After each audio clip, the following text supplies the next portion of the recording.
As you get older, you shrink physically, and your world shrinks too. It's harder to get around, and life just kind of becomes smaller. This is Patricia. Growing up, she was an avid tennis player and loved to swim and hike. But as she aged, she found herself slowing down. She continued participating in exercise classes for years at her retirement home, but she couldn't keep up as well as she used to, making her feel somewhat self-conscious about her physical abilities. After a while, her motivation to attend these classes started to decline, so she stopped going. Our team talked to many people who still want and try to be active, but avoid these classes for this reason. So we asked, how might we make exercise less intimidating?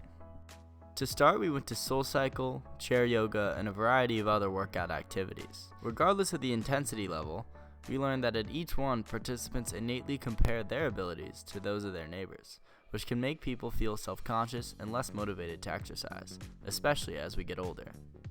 We also found that people who don't particularly like to exercise are more motivated to do so if they're doing it for a good cause.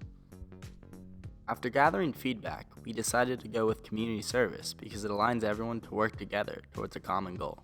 And it's important to highlight Patricia's exercise is not the same as a very healthy 50, 60, or 70-year-old. Our user avoids gym classes, so we want to keep their limitations in mind and help motivate them to get out and move as much as possible. Introducing Uplift, a non-for-profit whose mission is to connect food banks to retirement homes, enabling those seniors to work together to give back in a way that keeps them physically active without having to leave their retirement home. We focused on service work in food banks, such as food packaging and sandwich making, to keep it both moving and accessible. So we did some research visiting multiple retirement homes, prototype layouts, and ran through some scenarios, with the goal of keeping people both physically and mentally active. Keeping it simple, we left one table with empty boxes and one with individual items. Assigning 2 individuals a team to keep it social, they can then go back and forth to get each item and check it off the list. And over the right, there's some tables for making sandwiches.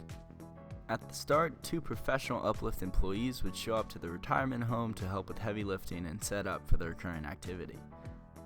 Since ours was just a prototype, we started at the store and bought a ton of supplies. Then, due to restrictions, we split the activities inside the retirement home and outside. Outside the retirement home, we ran a slimmed down version of our prototype where they had to put 3 different goods into the specified box on the other table. Although smaller, we took notes and asked people what they thought. They made it clear their retirement home didn't bring service events to them, the main aspect they loved about our concept. Meanwhile, inside, Patricia and us were making the best of sandwiches. And then we departed and dropped off our food at a food bank. And that's where we call it a day. Uplift, making the world a better place, one retirement home at a time.